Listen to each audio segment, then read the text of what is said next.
Hello, bachcho. Let's see the question. The question says that consider the regular hexagon ABCDEF with center at O origin.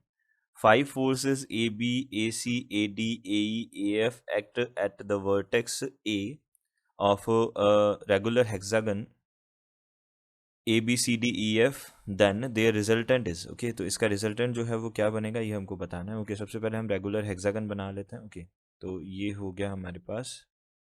देखो, regular hexagon की क्या property होती है कि सारी की सारी साइड्स क्या होती है, इक्वल होती है. ओके, तो ये बन गया रेगुलर हेक्सागन. ओके, यहाँ से हमने बोला ए, ये बोला बी, ये सी, ये डी, ये ई और ये एफ हो गया. ओके, अब देखो, ये इसको इससे ज्वाइन कर दिया, इसको इससे ज्वाइन कर दिया एंड लास्ट इसको इससे ज्वाइन कर दिया. ओके, ये हमारे पास बना.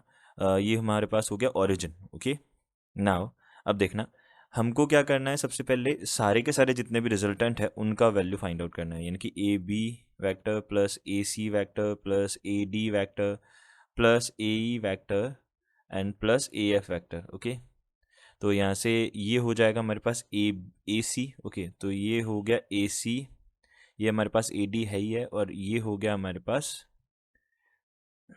ये हो गया ए ई. ओके, ये हो गया ए डी और ये हो गया हमारे पास में ए सी. ओके, ये बने.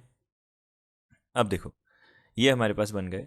तो हम क्या बोल सकते हैं, A B plus A C plus A D, इनका वैल्यू हमको फाइंड आउट करना है. तो ए बी जो है वो मैं उसको क्या लिख सकता हूँ, ई डी लिख सकता हूँ. तो आर वैक्टर ये जो बनेगा ये कितना बन जाएगा, ई डी वैक्टर, क्योंकि दोनों पैरेलल भी हैं और दोनों क्या हैं, इक्वल भी हैं मैग्नीट्यूड में.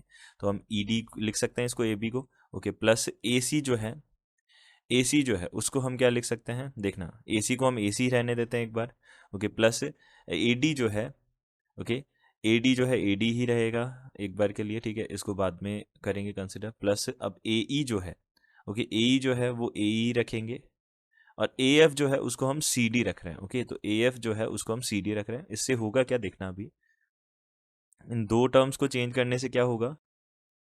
यहाँ से देखो, अब ई डी जो है, यहाँ से हमको देखना, देखो ई डी जो वेक्टर है ये वाला वेक्टर बनेगा ई डी, और प्लस ए ई. ओके, इसको हम बना सकते हैं ए डी. ओके, तो हमने क्या किया, ई डी वेक्टर प्लस यहाँ से हमारे पास ये ए ई वैक्टर है. ओके, एफ नहीं है. Okay, E vector. ओके, तो ए ई वैक्टर ये जो है इन दोनों को क्या कर दिया हमने, एक साथ ले लिया. और इसी तरीके से हमने ए सी और यहाँ से सी डी वैक्टर को एक साथ ले लिया. ओके, तो A C vector plus C D vector रहेगा, और प्लस का कितना हो जाएगा, A D vector. This is equals to E D, और प्लस का ई डी प्लस यहाँ से ए ई. ओके, ये किसके इक्वल हो जाएगा, ए डी वैक्टर के इक्वल हो जाएगा बाय ट्राइंगल लो. ओके, और ए सी जो वैक्टर है, A C vector plus C D vector. Okay, तो A C vector plus C D vector जो है वो किसके इक्वलेट हो जाएगा, ये इक्वलेट हो जाएगा, ये भी ए डी के इक्वलेट हो जाएगा, और ये एक ए डी है ही हमारे पास में. ओके, तो ए डी जो है उसको मैं क्या लिख सकता हूँ, इसको हम लिख सकते हैं टू ओ बी. ठीक है, two A O, sorry.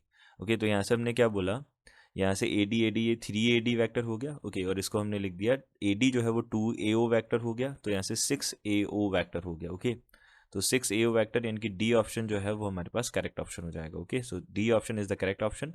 I hope you understood it well. Good luck, thank you.